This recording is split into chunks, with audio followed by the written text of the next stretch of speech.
ورحمة الله وبركاته. ازيكم يا حلوين؟ عاملين ايه؟ يا رب تكونوا بخير. معاكم ايمان عبد الله وقناة متعة الطبخ. النهارده هنعمل مع بعض طاجن بطاطس بكباب الحلة. طبعا طرق البطاطس الكتيرة ما بتخلصش. يلا هنشوف هنعمله ازاي. بس قبل ما نبتدي انزلي اعملي لايك سبسكرايب لو لسه اول مرة تشوفيني، وفعلي الجرس علشان يوصلك كل جديد مننا اول باول. اول حاجة هننزل على البوتاجاز بتاعنا بحلة فيها معلقة كبيرة من الزيت. ومعايا هنا لحمة هتكون متقطعة قطع صغيرة كده، قطع كباب الحلة. يعني القطعة تكون يعني متوسطة، لا صغيرة قوي ولا كبيرة قوي زي اللي بتتسلق. هننزل باللحمة بتاعتنا كده على الزيت ونبدأ نشوحها. هنسيبها الأول على الوش الأولاني لحد ما تاخد لون بني فاتح كده، أو تاخد صدمة يعني وتغير لون. هنبدأ بقى نقلبها على كل جنب شوية لحد ما تتحول كلها اللون بني فاتح كده.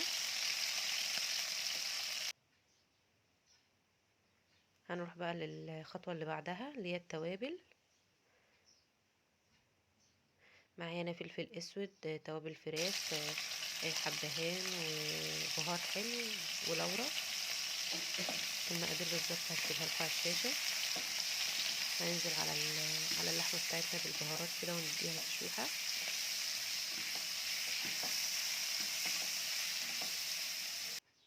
هنروح بقى للخطوة اللي بعدها البصل. معانا بصلتين كبار، طبعا كباب حلة يعني بصل. فانت بقى ايه البصل بيبقى نفس كمية اللحمة. انت لو عاملة نص كيلو لحمة تستعملي نص كيلو بصل، لو عاملة ربع كيلو لحمة تستعملي ربع كيلو بصل، وهكذا. هننزل بالبصل بتاعنا نكون مقطعينه جوليان كده. نفضل بقى نقلب لحد ما البصلة بتاعتنا تتكرمل وتتحول للون شفاف فاتح كده زي ما انتم شايفين.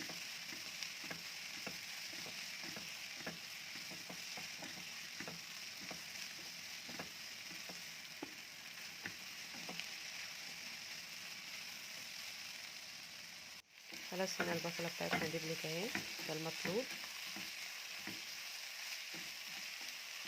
هننزل عليها بقى بفلفل اخضر، ده اختياري ممكن تضيفيه او لا.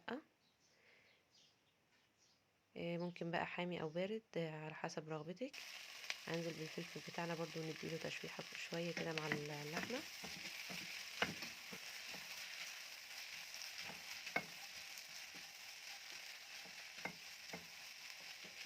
بعدها ننزل عليهم بصلصة الطماطم. لو عندك الصلصة جاهزة ماشي مش مشكلة، ضيفي بس معلقة واحدة كبيرة لان الجاهزة بتبقى مركزة اكتر. دي صلصة انا عاملاها، هسيب لكم لينك الفيديو تحت. هننزل بقى بالصلصة بتاعتنا كده ونبدأ نقلب لحد ما تتوزع على اللحمة كلها.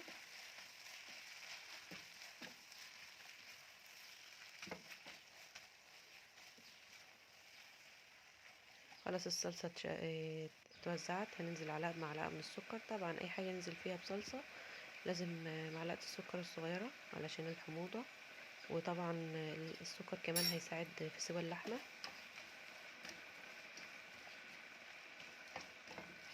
هنقلبها بس مجرد تتوزع.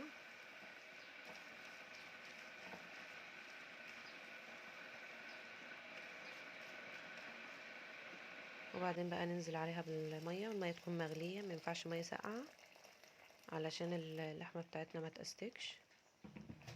يا دوبك المية تكون ايه مغطية الوش كده، وكل ما تحتاج هتضيفي لها على حسب بقى نوع اللحمة اللي انت مستعمليها، هل بتستوي بسرعة او بتحتاج وقت اطول. اول ما تغلي معايا بالشكل ده هغطي عليها بقى واسيبها تستوي نص سوا. هنروح بقى للخطوة اللي بعدها. معايا هنا البطاطس، حوالي نص كيلو من البطاطس او 3/4 كده، يعني كمية البطاطس على حسب رغبتك. هنقطعها كده طرنشات، ويكون سمكها كده وسط ما بين، لا مش رفيع قوي ولا تخين قوي. هنبدأ بقى نجيب الطاجن بتاعنا ونرص البطاطس.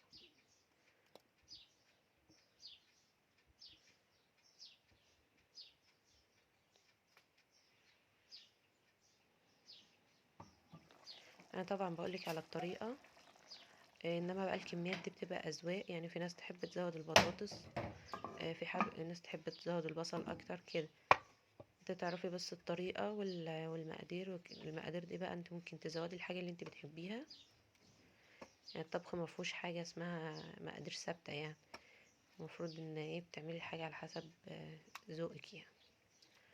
هنزل بقى باللحمة بتاعتنا على وش البطاطس كده مع البصل، وهننزل كل الجوس اللي نزل من اللحمة عشان البطاطس تستوي فيه.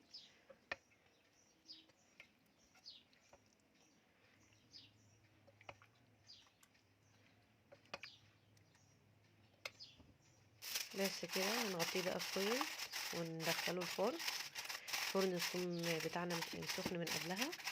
هنحطه على الرف اللي تحت، يعني اقرب رف للارضيه. اول ما نختبر البطاطس بتاعتنا وتكون استوت هنكشف الفويل ونفتح الشوايه لحد ما تاخد لون، تتحمر شويه كده من على الوش. في ناس بقى تحبها جوسي اكتر، في ناس تحبها ناشفه، ممكن دي بقى درجه السوا على حسب رغبتك. بس كده بكده يكون فيديو النهارده خلص. اشوفكم الفيديو الجاي على خير، بحبكم.